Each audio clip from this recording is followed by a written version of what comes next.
everyone, welcome back to the workshop. I hope you're all doing well. Now in this video I make a protruding dovetail box. So lots of little dovetails. It's a practice piece. It's just something I wanted to try out. I have a few ideas for some upcoming projects, so I just want to try out a concept to see what it looked like and how it would turn out. So I had a few hours and I just wanted to do a pure hand tool build. So there wasn't a single electron used in the making of this box. It's just all pure hand tools, and it's made from just a single piece of oak flooring scrap that I had. So yeah, hopefully you will enjoy this build, guys. Hopefully you'll get something out of it. I keep the talking to an absolute minimum and just let the hand tools do the talking in this one. I do stop throughout the build process just to point out a few little difficulties and things that I'm running into. Some things that you guys might want to just think for yourselves if you're going to build a little box like this. So I do try and cover those. So yeah, without further ado, let's get in and make a protruding dovetail box.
Okay guys, there's not much talking in this video, it's just me doing a bit of hand tool woodworking, but just to explain a little bit what I'm doing here and just making a little practice piece. So it's going to be protruding dovetails, as I've probably said already. So the only difference with protruding dovetails is when we're measuring the depth of our dovetails with our marking gauge, normally we would take the thickness of the material.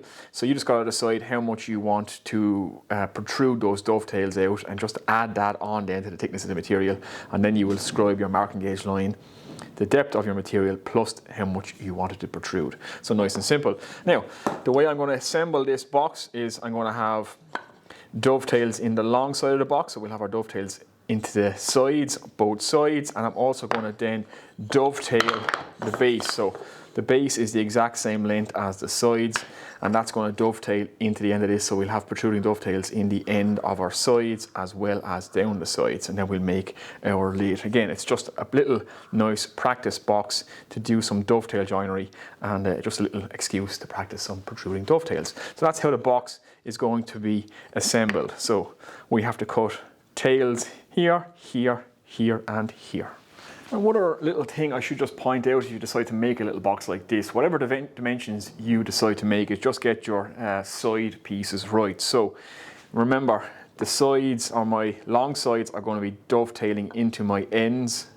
So you have to allow for the thickness of this, plus the overhang. So I'm going to have 5 millimeters of protruding pins and tails both sides. So you measure your ends to come to the end of both sides, plus that protruding bit as well. So just allow that. It's an easy mistake to make that you cut these the exact width of this whole thing assembled like that, and then you have no protruding dovetails. So just watch out for that if you decide to make this. So nice and simple. Let's continue on.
Okay, I have all my tails cut. Now the only difference with marking protruding dovetails is just pay attention that you don't line the ends of the dovetails up with your pin board. So it's just exactly the same as any other dovetails. Keep the shoulder to the shoulder. Your dovetails are obviously protruding, so that's what you want to mark.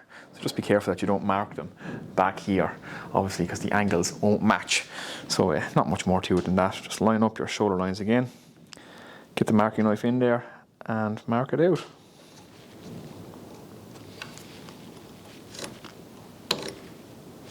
Now when marking out the pins or the sockets, again, you want to leave your shoulder line thicker than the piece of material so that when your tails sit down into the sockets, you have that 5mm or whatever you decide to leave protruding, so that you have protruding tails and protruding pins, and you can do a little bit of detail work on those protruding pins and tails when it's all finished. So that shoulder line is actually 5mm thicker than this actual material. So that's all, just cut away as normal.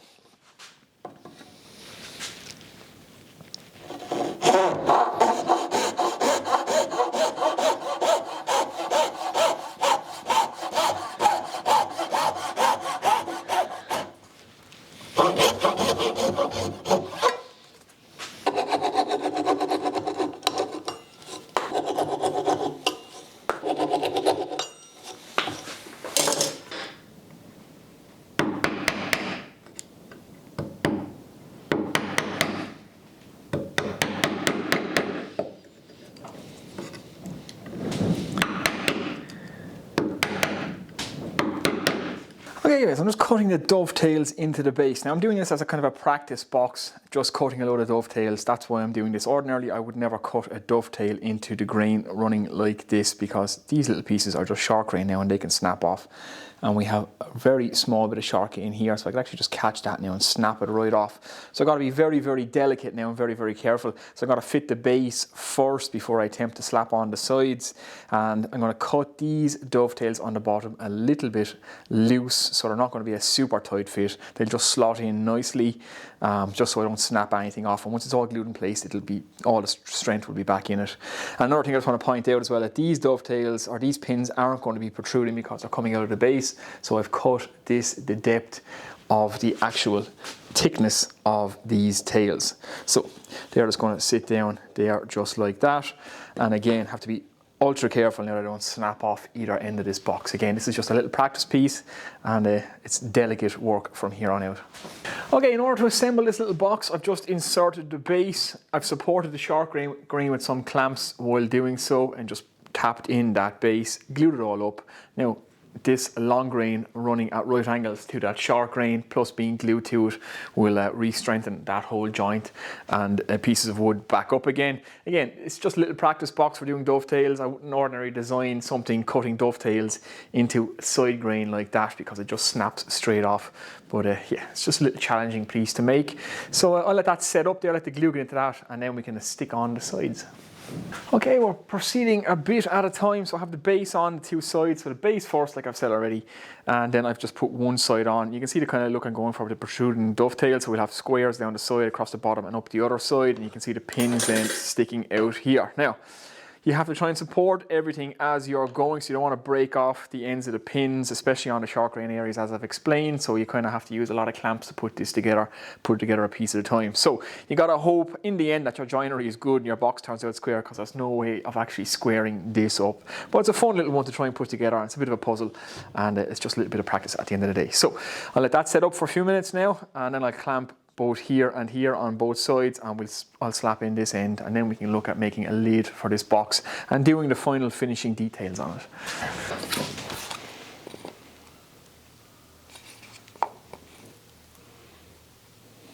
it. Well, what do you know? It actually turned out square.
Dear.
Okay guys, there we go, a nice little oak kind of keepsake box, protruding dovetails. Again, just a little practice piece, just trying out some ideas. It's always good to do these things in reality rather than just on paper, to see how everything goes together, see how everything ties together, see if it's actually possible, especially with putting dovetails in the bottom and that really sharp grain on the edge of those joints. You've got to be super careful.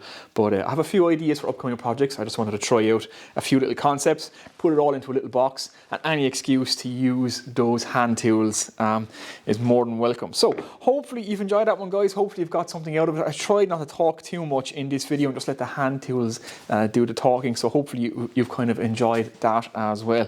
So yeah, if you're new here, as always guys, think about subscribing. If you liked the video, give it a thumbs up. Really helps me out a lot with the algorithm. And comments, questions below, just anything you want to know about the box or anything I've been using in my workshop, just get in the comment section and I try to answer everybody if I can.